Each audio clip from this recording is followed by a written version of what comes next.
Hey there, what's up? I have an interesting question for you. Imagine you're faced with a choice. You can either have a high IQ or a high EQ. Be honest with yourself. What would you pick? I bet most of you would have picked a high IQ, right?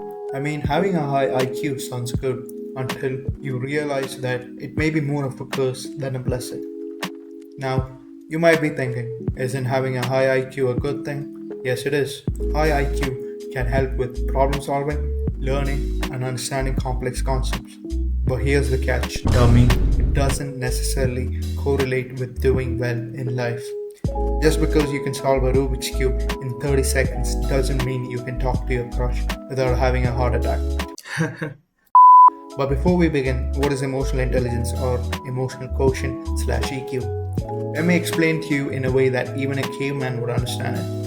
Emotional intelligence is the ability to manage both your own emotions and understand the emotions of people around you. That is all it. It isn't that complex. Now, EQ includes self awareness, self regulation, that is discipline, motivation, empathy, and social skills such as confidence, charisma, etc. etc. Take, for example, William James Sidis. He had one of the highest recorded IQs in history, estimated between 250 to 300, which, by the way, is 100 points more than Einstein. Oh my God, it's Albert Einstein! That's insane. But despite his intellectual prowess, Sidis lived a relatively obscure life and faced numerous personal struggles like, bruh, homie struggled to assimilate in a world filled with average IQ people, and in the end, he died a penniless man. Now that's sad. It's a classic example that intelligence alone doesn't guarantee success or happiness. It's like having the best gaming PC the market has to offer, but every time you just try to open a Minecraft server, it crashes. So, you might be wondering, how would someone like Joe with an average IQ but high EQ have a better shot at success than a nerd like Egbert with a genius level IQ but low social intelligence? It's because of three major things. 1. Self-awareness, 2. Empathy, and 3. Social skills. These are crucial for building relationships, navigating social complexities, and making sound decisions. Skills that are invaluable in both personal and professional settings. I mean, just think about the most successful entrepreneurs, investors, leaders, and celebrities.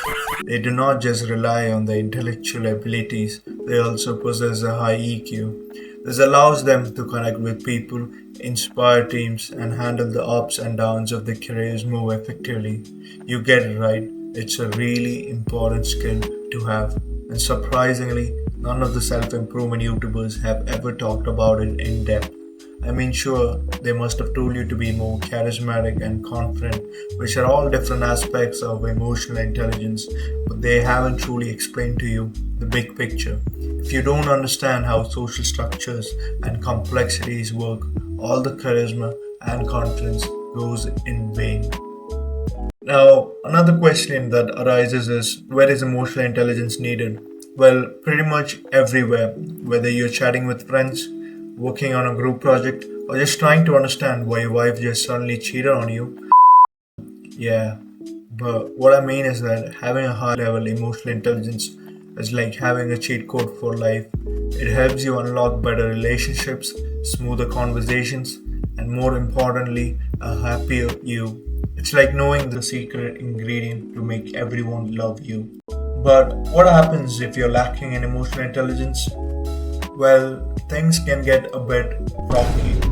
My God, bro. Oh, hell no. Misunderstandings can hurt feelings, and lonely moments become more common. It's like trying to drive a car without knowing where the accelerator and the brake is at. Everything seems more complex and less clear. In simple words, emotional intelligence is being smart with your feelings and the feelings of people around you. It's about using this knowledge to manage your life in a better way. You get the point, right? With a high EQ, you can even get back with your old ex that you had once cheated upon. You cheated. Fucking get the fuck out of here. Talk about cheating. Of course I did. Put the knife down. Or use it to go make me a fucking sandwich.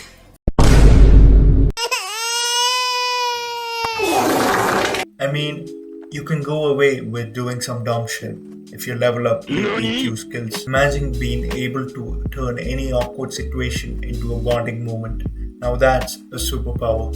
Unfortunately, unlike a high IQ, it's not decided since the moment you were born. Now, here are 6 ways to get that superpower so that you can be unstoppable in life. Number 1, be open to feedback. When someone gives you a feedback, take it in. Don't get defensive all of a sudden. Just think of it as a free life coaching advice. For example, when your mom says that your room is dirty, accept it and clean your room instead of coping and yapping about it. Like, bro, you're a grown man, so act like one. And remember, it's okay to have moments where you're not looking for feedback. Number 2, take accountability. Be responsible for what you do and how you feel. If you make a mistake, own up to it. If you're feeling down, acknowledge it and try to be better next time. Number 3, hone your listening skills. Really listen when people talk. Don't just wait for your turn to speak. Active listening is about understanding where they're coming from. Be empathetic to those around you. For example, if someone seeks you out when they're feeling depressed, please listen to them. Like, bro, you can literally save a life in such dark situations. Don't be like one of those red pillars who say that depression isn't real and that you are a loser for being depressed, or a black pillar saying that life circumstances are decided from the moment you're born. Don't demotivate such people further. Be a human. Number 4, build a degree of discipline. This by far might be the most important point, so listen carefully. You need to be really disciplined to achieve anything in life. Let's say, for example, you want to have a 6-pack in a 6-month time frame. By being motivated, you can only achieve a little, but it's only with the sheer discipline to lose that excess body fat you can achieve that 6-pack goal you had in mind. Discipline is the key to building mental toughness. I'll repeat that again. Discipline is the key for building mental toughness. Number 5, improve your social skills. Now, I'm not gonna dive deep into this as there are a bunch of videos and articles talking about it, and I'm pretty sure you have all seen those videos about how to increase your charisma or confidence in XYZ steps. But I'll say this, there's no point in watching those videos if you don't take any action. And this is where discipline comes again. And you need to force yourself in such situations. Like, at first, it may be awkward testing out your knowledge from those videos, but as you do it more often, you transition yourself into a new person. And always remember that we humans are social creatures.